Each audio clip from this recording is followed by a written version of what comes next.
Good afternoon and welcome to the Water Show with the Water Chamber. My name is Benoit Le Roy. Brigetti Limbanda is our producer. And with us on the panel today, we have the usual guests, and that is Fred Platt, Professors Athony Turton and Hamanth Kasan.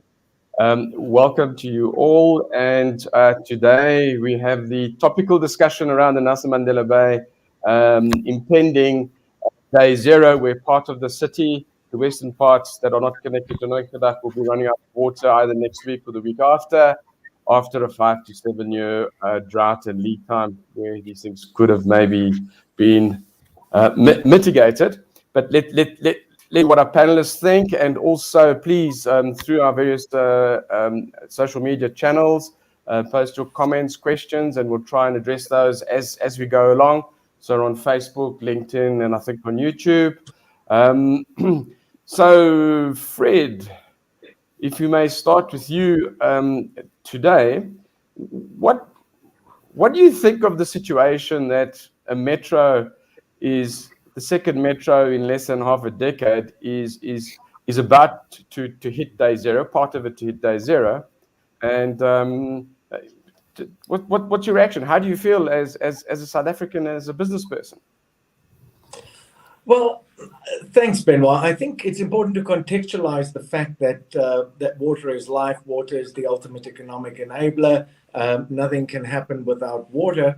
And so if that is the number one priority for life, for business and for economic development, then it should be the number one priority in terms of your planning from a sustainability perspective. So from a business perspective, when you manage any business, the first thing you do is you try and identify what are your risks, what are the key components, and then how do you put a risk mitigation strategy in place. So two things. The one is that clearly our risk mitigation strategy has failed. And that has severe impact on business, on the economy, but also on the dignity of people. But then secondly, if you haven't had a risk mitigation strategy, then you need to seriously say, now, what is my crisis management strategy and what am I going to do to manage myself out of the situation that I've allowed myself to get into? So I think those are really, for me, the high level issues. Thanks, Fred. Hamanth, your reaction. Thanks, Benoit. Yeah, it's interesting you mentioned this is the second metro in South Africa. You know, there have been many in the rest of the world that we're aware of. But I think that some of the questions we need to ask ourselves is, what have we learned from the first occurrence? We had Cape Town that went through a day zero sort of crisis, if I can use that term. Now we have another.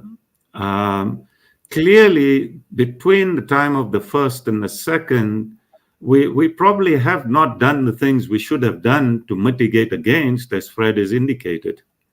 In the absence of having mitigated that risk, you know, one needs now concrete strategy, as has been mentioned, in terms of disaster preparedness.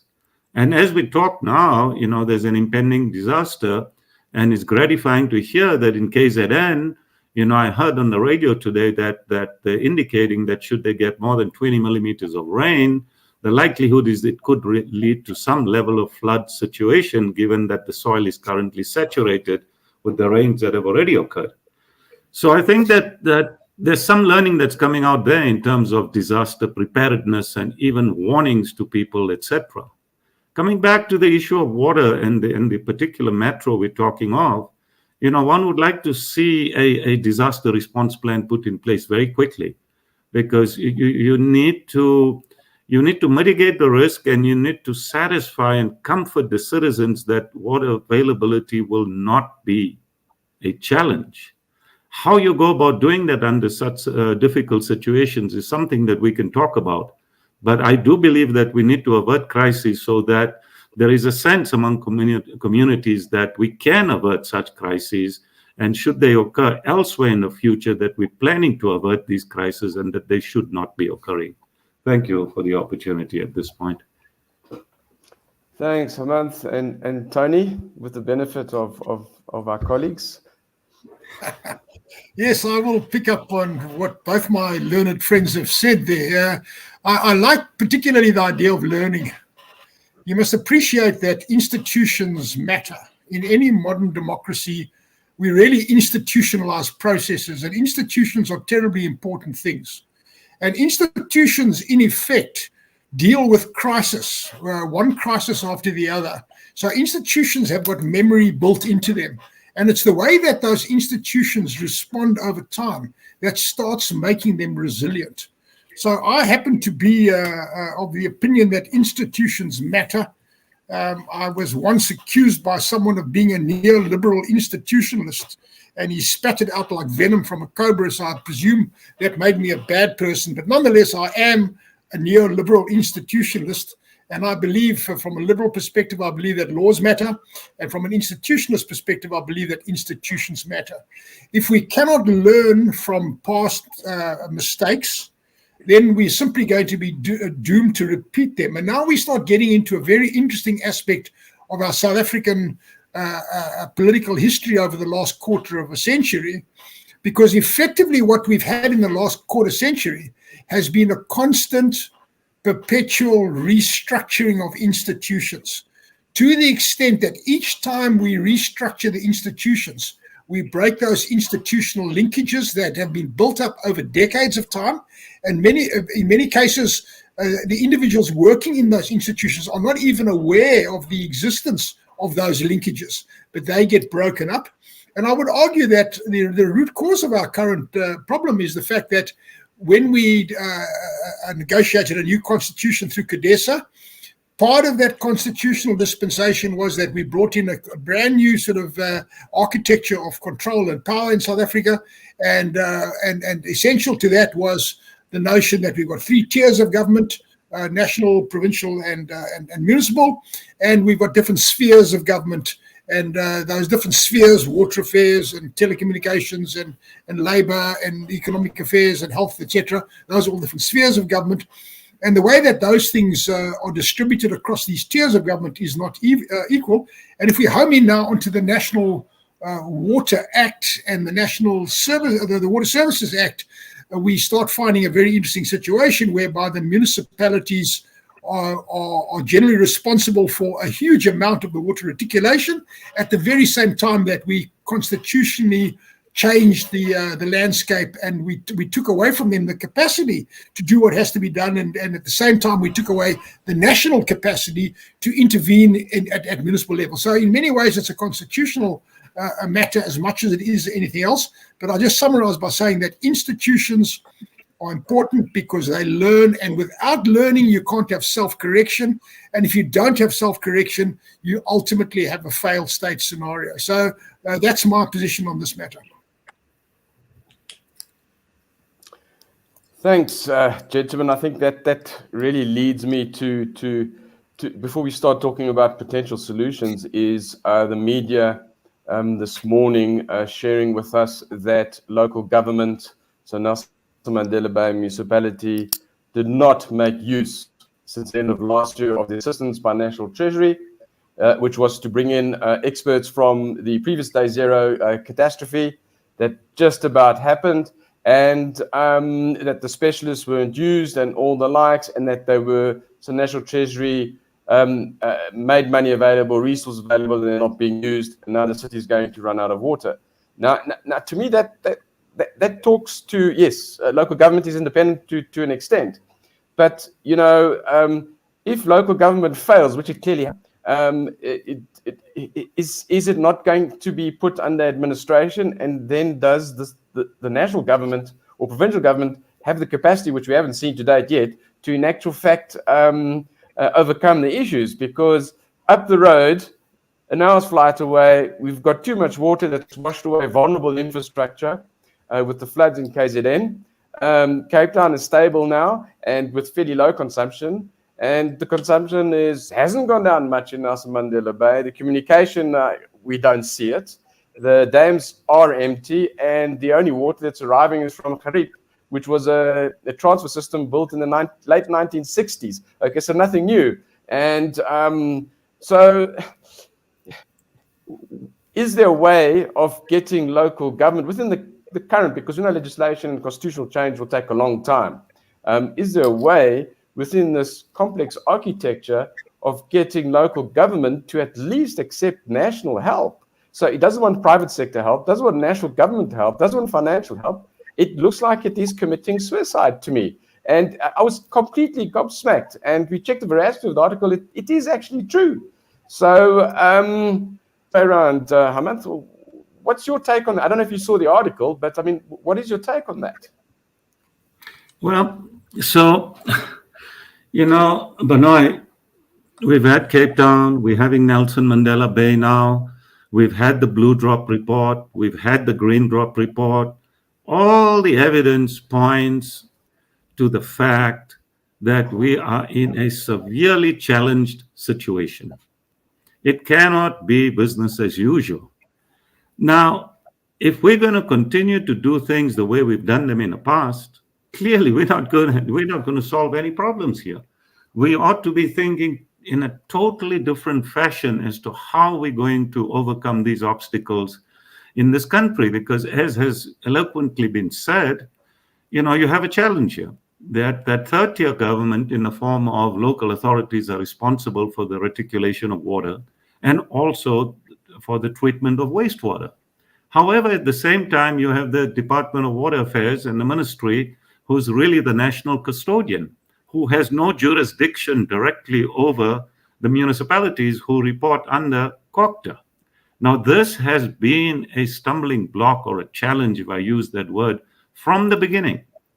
From the beginning, when we wrote the Water Act and the Water Services Act, in spite of the fact that it was found to be innovative compared to the rest of the world, one of the things we should seriously have considered is how we can empower utilities to be dealing with full cycle of water, wastewater, and reticulation.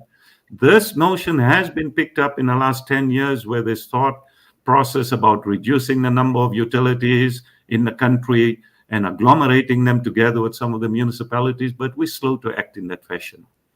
So my take on the challenges that are coming in South Africa are that we're going to have to start thinking somewhat very differently.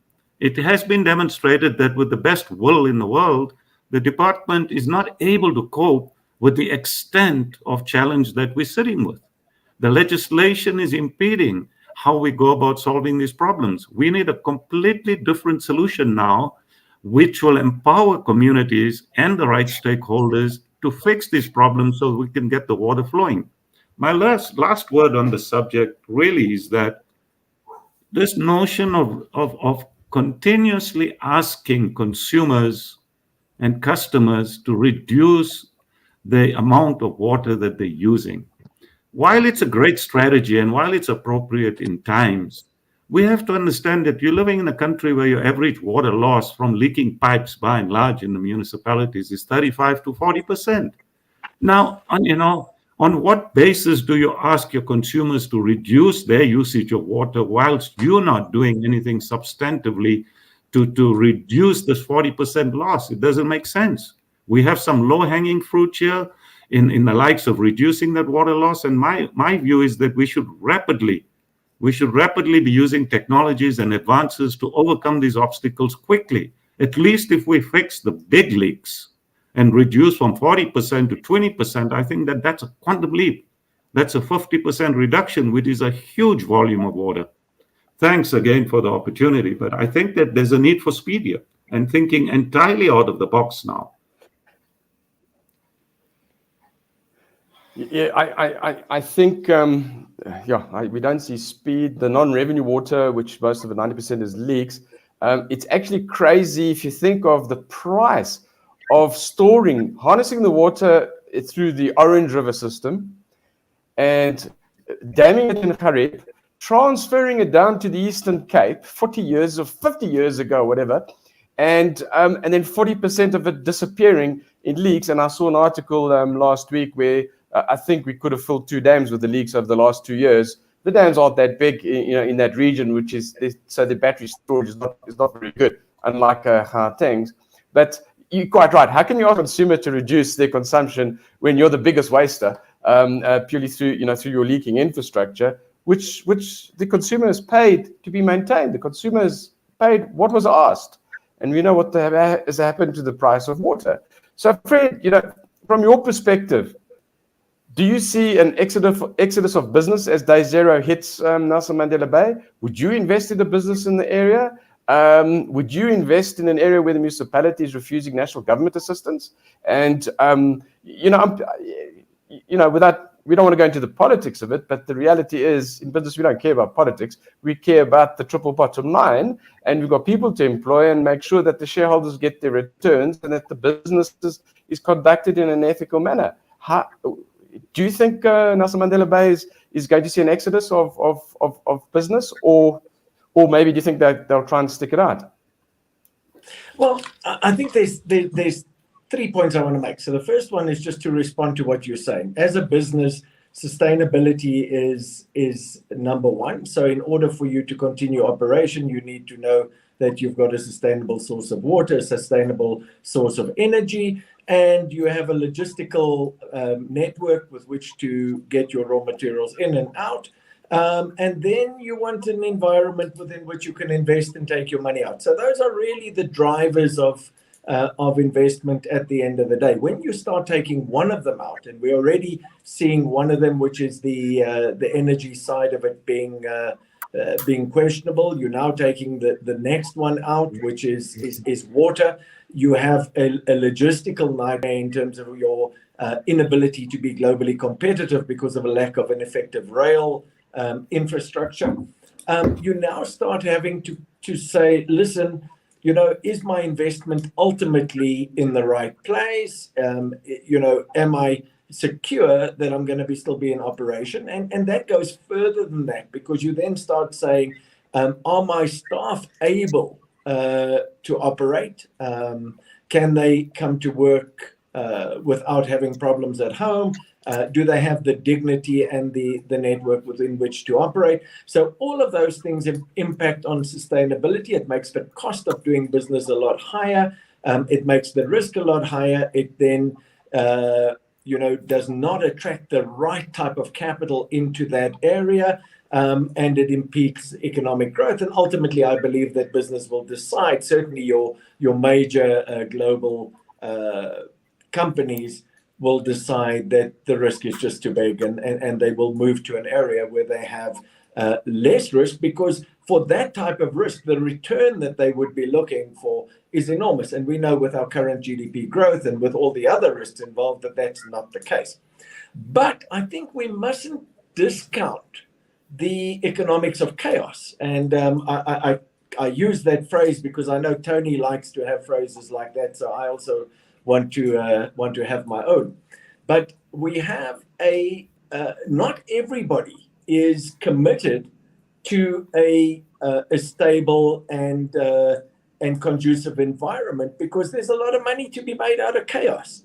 And I think it's just from a side point, when our water infrastructure fails, we get tankers in and we put tanks down, and we do all types of things at huge cost, which for me is quite ironic, because in many instances the political environment is very loath to get the private sector involved and to get engaged in the discussion of private sector capital participation in service delivery. Yet we are prepared to outsource a core service at an exceptional premium with no control into a section of the private sector. So for me, there's, on the one hand, it seriously affects the sustainability of business, and ultimately it will collapse the formal economy as we know it.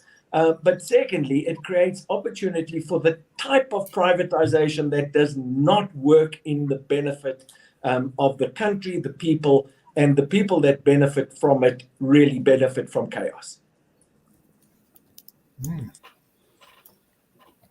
Yeah, thanks, Fred. I think you're touching on quite a raw nerve. I think the water tanker fleet must be the fastest growing fleet of water tankers in the world that we have in South Africa, unfortunately. And indeed, that is not what we as a water chamber are trying to do in supporting government as the private sector.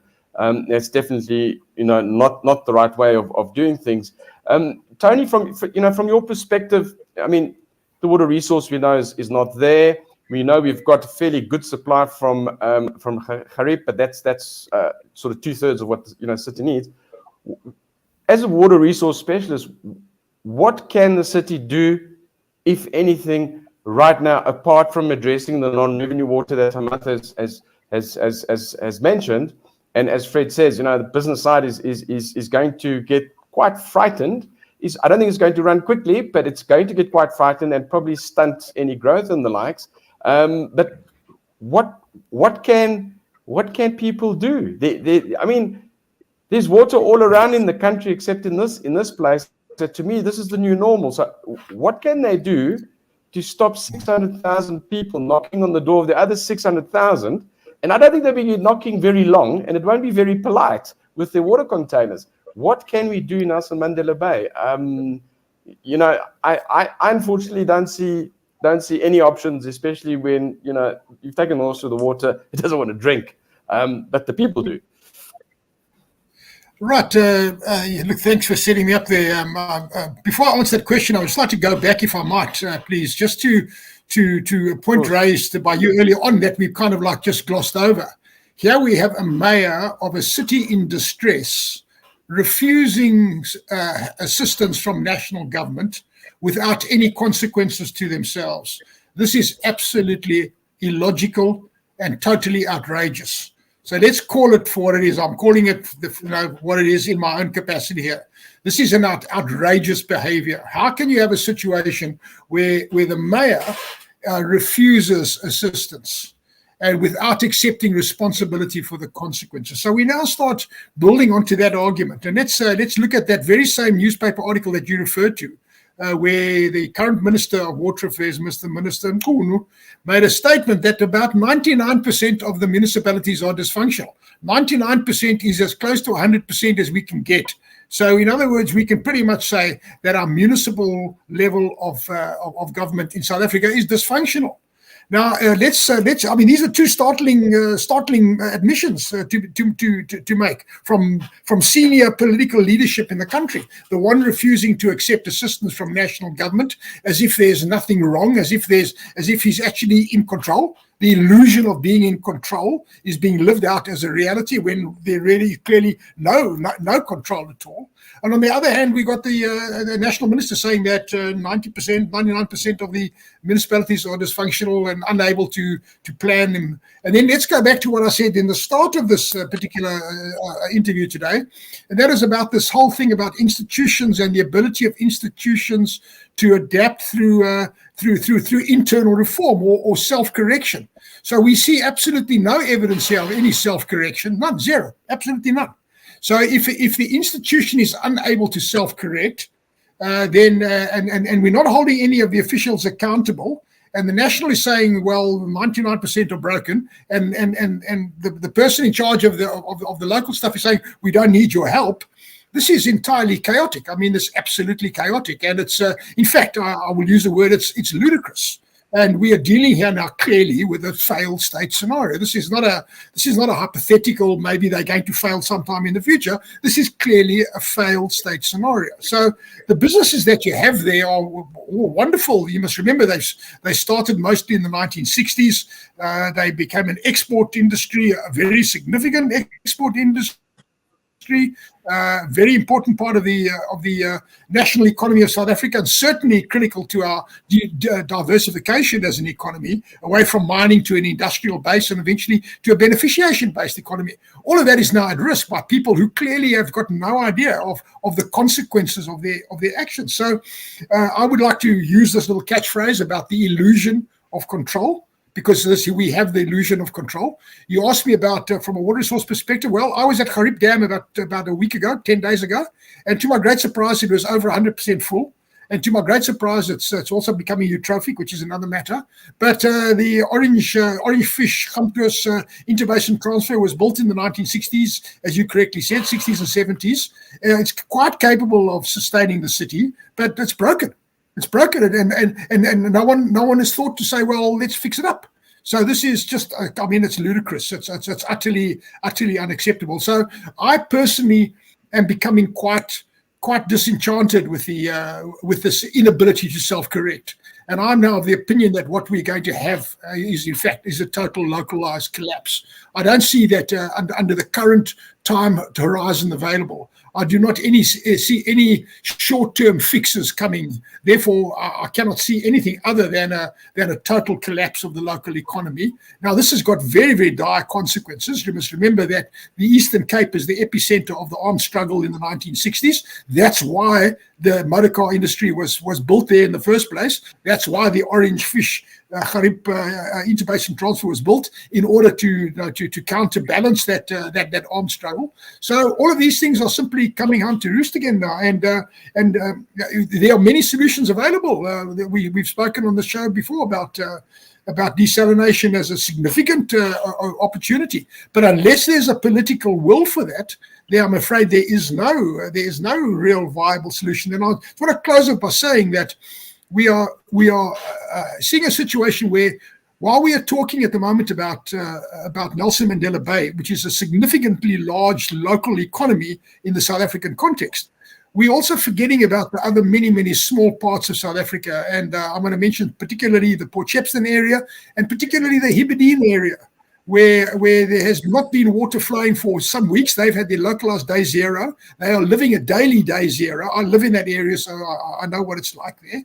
And I would like to put that on the map, because there you're starting to see some grassroots solutions coming to the fore, none of which are viable in terms of the current legislation, none of which are viable in terms of of the current political dispensation. So therefore, we get back to that deadlock, an absolute deadlock. You get this, this inability to respond, this inability to self-correct on the one hand, versus this freight train that's coming at accelerating speed, and those are going to meet them, and that's going to happen in Nelson Mandela Bay area.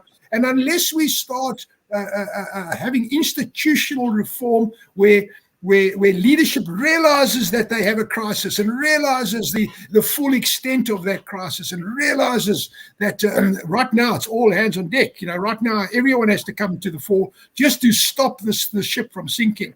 And I think I don't see too much evidence of that happening with our current draft of political leadership. So I'm afraid I'm normally a very optimistic guy, but at the moment I'm becoming increasingly pessimistic about this, our inability to self-correct, because I'm going to say it very simply.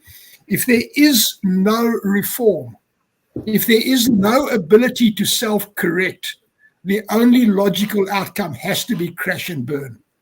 Now, how can crash and burn benefit anything other than the people that are benefiting from the deindustrialization economy, the economy that was just mentioned now by Fred, the people that are benefiting by the provision of the tankers, and the provision of the JoJo tanks, and the provision of these last-ditch measures. But this is not economically sustainable. This is not dignified. This is not about economic growth and prosperity. This is at best about short-term survival. It's not in any way about the sustainability of the South African economy. And you must remember that we were once, not so long ago, a highly diversified, highly sophisticated economy. And where's all of that process of deindustrialization taking us right now? So we've got to understand this as part of the process of deindustrialization.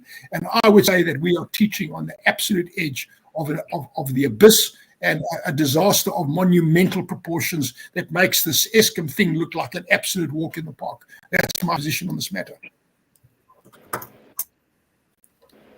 I find it difficult to disagree. And, I've had two meetings last week where United Nations involved in the one where both talked about day zero for Gauteng is looming, and our dams are full. They're starting to plan how do you mitigate that. It's 7 to 8 years away. So the discussion's very different, but there's a talk of a day zero in Gauteng. And so we're talking international organizations who are trying to put in resources to help. I think the deindustrialization is unfortunately has been going on for 3 decades, and maybe Nelson Mandela Bay is going to be the sacrificial lamb, unfortunately for 1.2 million people and those around it, to show what happens when a local economy collapses, so that the rest of the country gets, because I think the rest of the country personally is fast asleep. And there's been absolutely no around Nelson Mandela Bay, and hopefully through this, this water hour, we're able to raise, raise the awareness, and also from a private sector perspective, we're available, and we have offered the water chamber to help in Nelson Mandela Bay. We're still waiting. I know that the business chamber is very active there also, but everybody is not being listened to. And with the national government issue, and that article was 4 pages long. I got the PDF for it, and I think that article was written by national government in a desperate plea for local government to, in actual fact, toe the line, because this is what you're actually doing.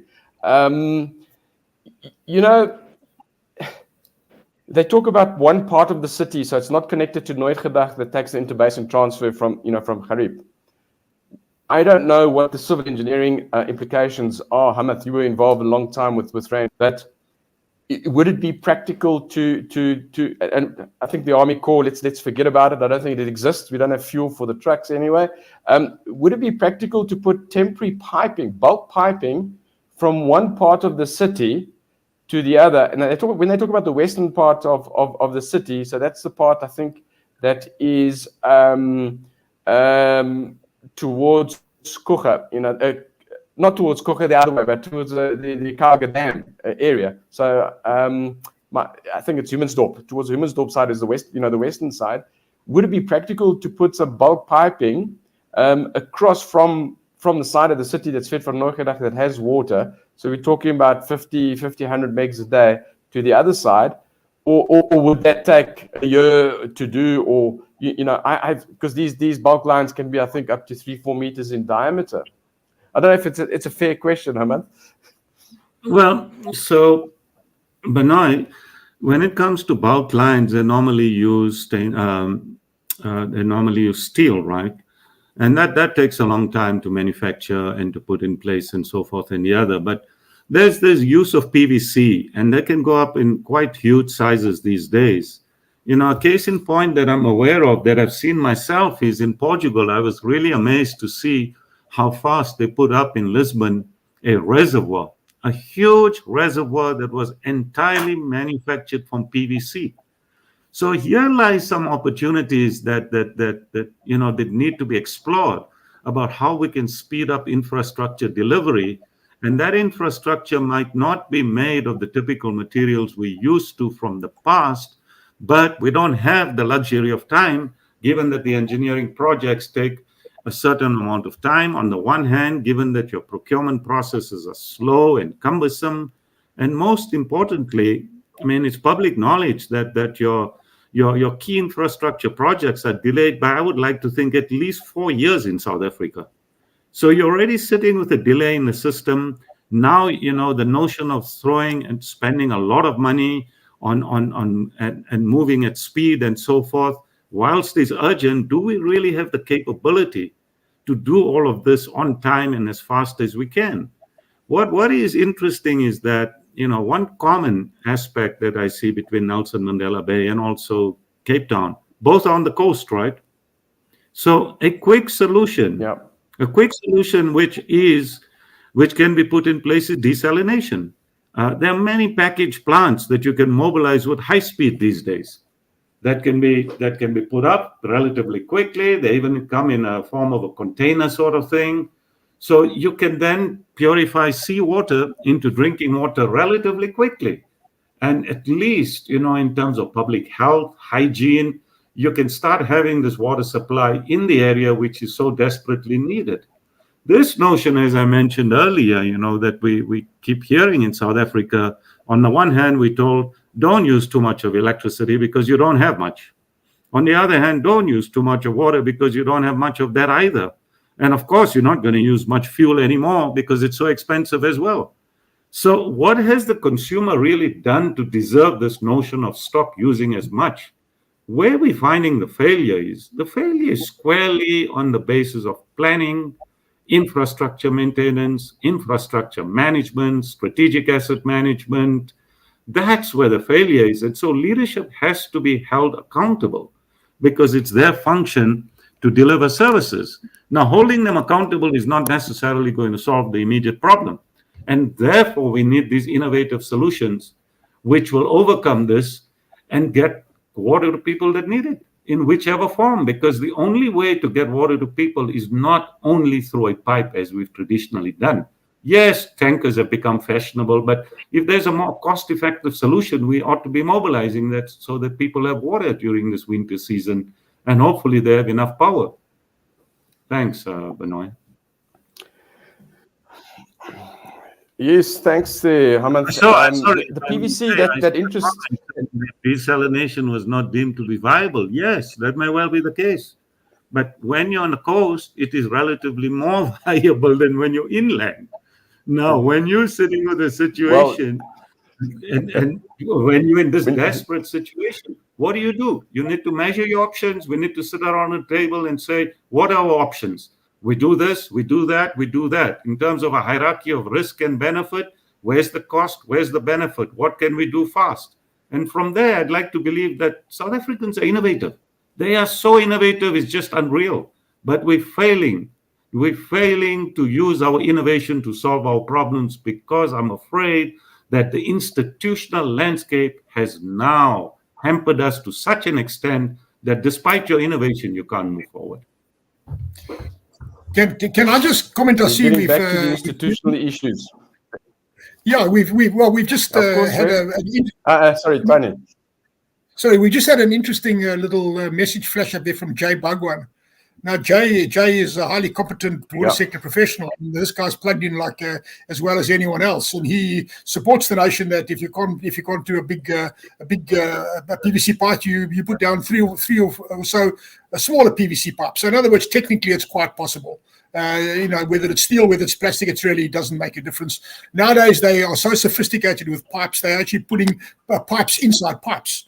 They are re-sleeving cement pipes with plastic pipes, etc. Yeah. So the pipe engineering side of it is extremely sophisticated, and that cannot be a constraint. And I see Alison Fonton has asked the question about the disconnect between the municipal official, the mayor is saying, and the reality. Well, there is that total disconnect. There's this total inability. I would say there's a cognitive dissonance. It's a big word, but there's this dissonance between what is actually happening on the ground and the belief that if you are in power and if you ride in a blue light brigade motor car and a Mercedes Benz, well then you can control the outcomes. And this is this illusion of control.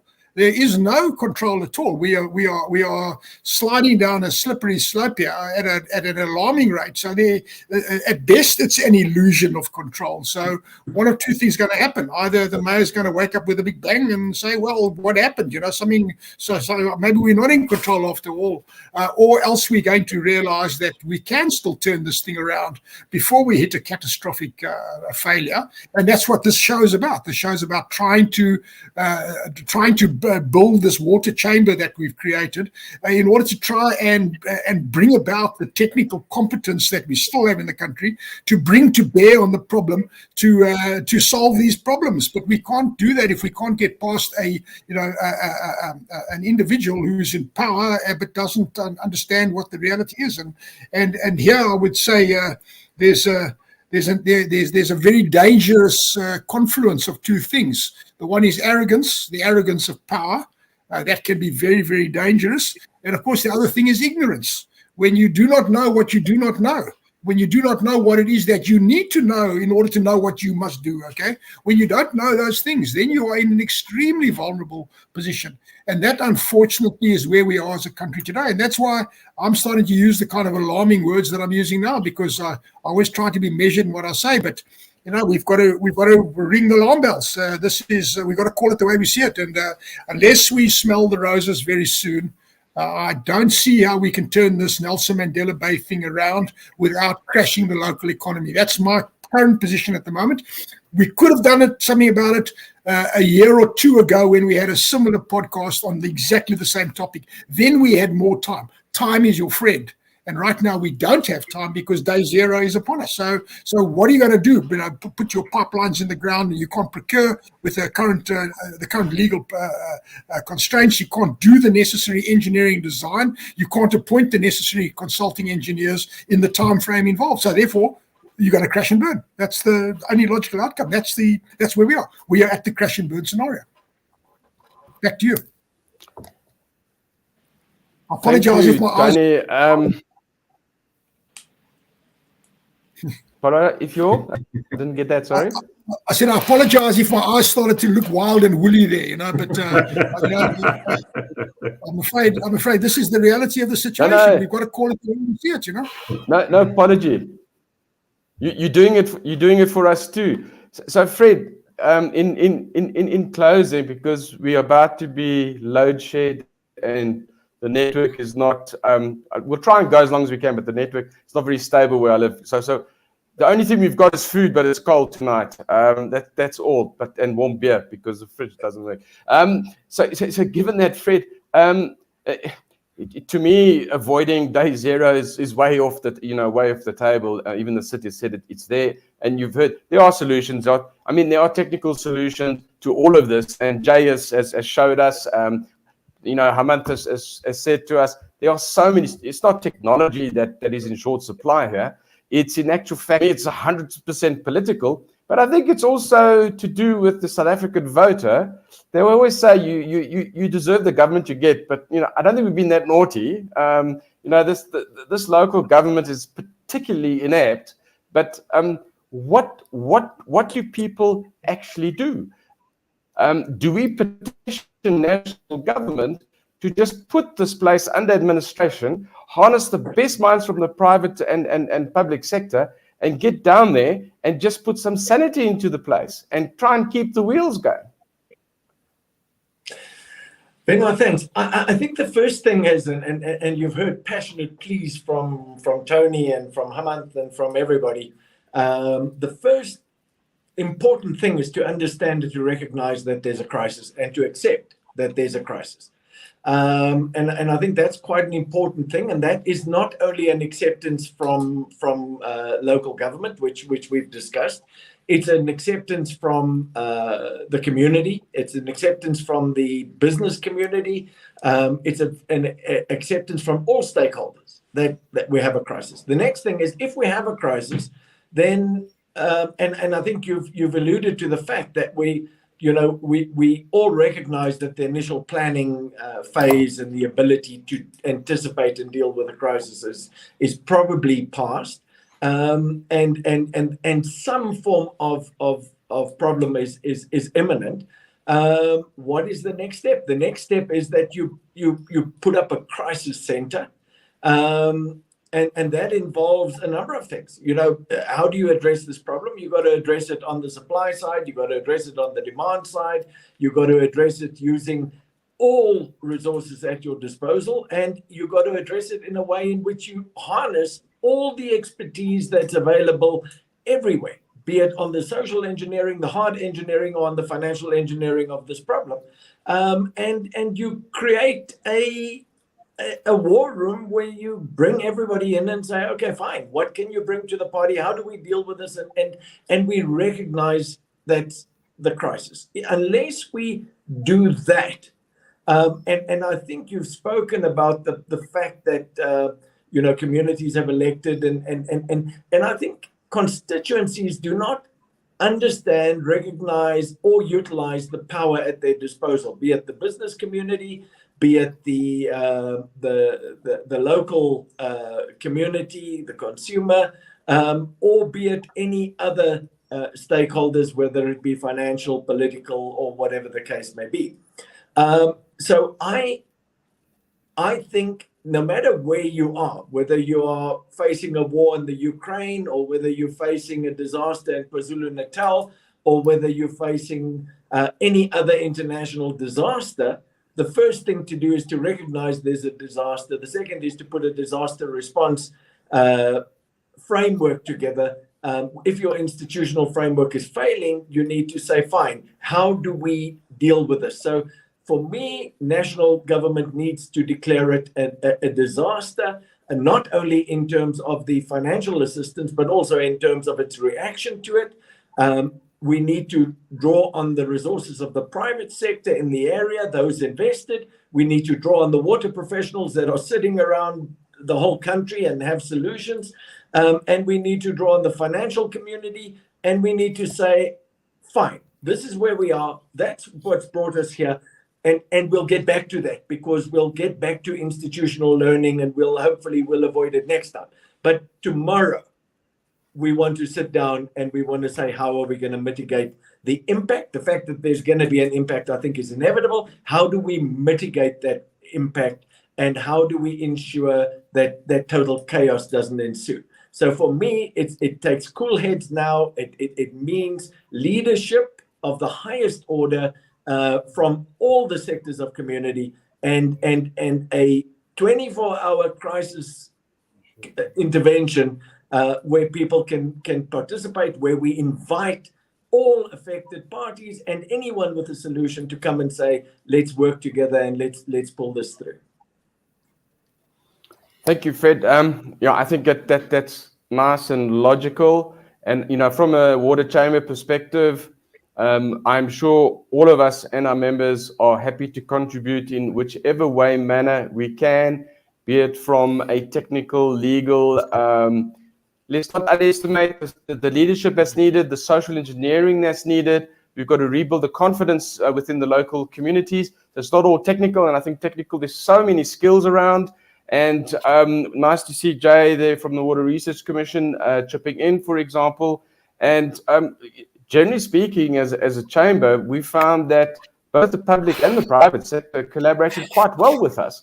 Now we have this misnomer in the Eastern Cape, and I think we need to club in and help. And I think the offer is open, and in whichever way we can help reasonably, because it's in our interest at the South African Water Chamber not to have a failed metro.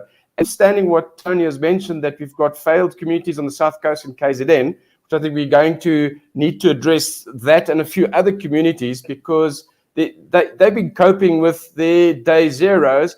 It's not that it's less important. They're smaller communities, they're less industrialized, but they're also suffering because tourism is affected and all the likes, and the farming communities around them with abject poverty and unemployment, whereas the metro is everything around it. So the metro is 1.2 million, but there's 6 million people in that province. So it could affect all 6 million if Nelson Mandela Bay, collapses. That's a tragedy. It makes Ukraine look, I think, which is a disaster on its own, look pretty superfluous. So without panicking, we're prepared to not only discuss, but to implement whatever needs to be done. We have a lot of resources, at hand. And in actual fact, I think what we should do on the next discussion is maybe have a look, just recap where Nelson Mandela Bay is, and also then look at the KZN South Coast as to what can be done there within our prescriptive, unfashionable, defunct architecture and legal system that we have not revisited often enough. We've taken it as it is. It needs to be. The Minister Mchunu has said we need to revisit it, but the thing is, it hasn't been done. So it makes it very difficult for us to actually support. However, having said that, if a state of emergency is declared, we are able to do this a lot quicker. However, we need to keep the sticky fingers out, and the Auditor General has been mobilized in KZN to try and help, so that we make sure that all the money flows and all the help flows to where it needs to go. Whilst we're still connected, anything else from the panel in closing? No. I would just say one thing All in closing. Well, change is inevitable. And we are about to see change in South Africa. I've got very little doubt about that. In fact, we've seen change over the last 25 years. So change is inevitable, but what is not inevitable is the pathway of that change. So we can either have change by evolution, which is about institutional adaptation, learning, fixing up the mistakes, basically propping up all the leaks, and that incrementalism of adjustment and adaptation, or we can have change by revolution. Revolution is a rapid resetting of the rules, And revolutions are unpredictable, they're messy, and they very often are not friendly to the people that are currently in power. So these are the realities. So let's go the evolutionary route. Evolution is our friend in this regard. Revolutionary route, I think, is something to be avoided because it's not going to benefit any of us, certainly not in the short to medium term, but ultimately maybe in the long term, the resetting might happen. So that's where we are. Change, evolution, or revolution. Thank you. Thank you to our panel. Thank you, Brigetti, behind the scenes for arranging and for managing this podcast. And I think what we should try and do is try and angle to have another one next week and take stock and see where we're at and address the issues on the KZN South Coast. Thanks for the comments, nice, good comments this week. And please, through the various social media platforms, send us any wish list, for the next broadcast. So it will be the KZN situation, the South Coast, and a recap on Nelson Mandela Bay. Thank you all very much, and maybe all have water soon on a secure basis. Thank you and good night.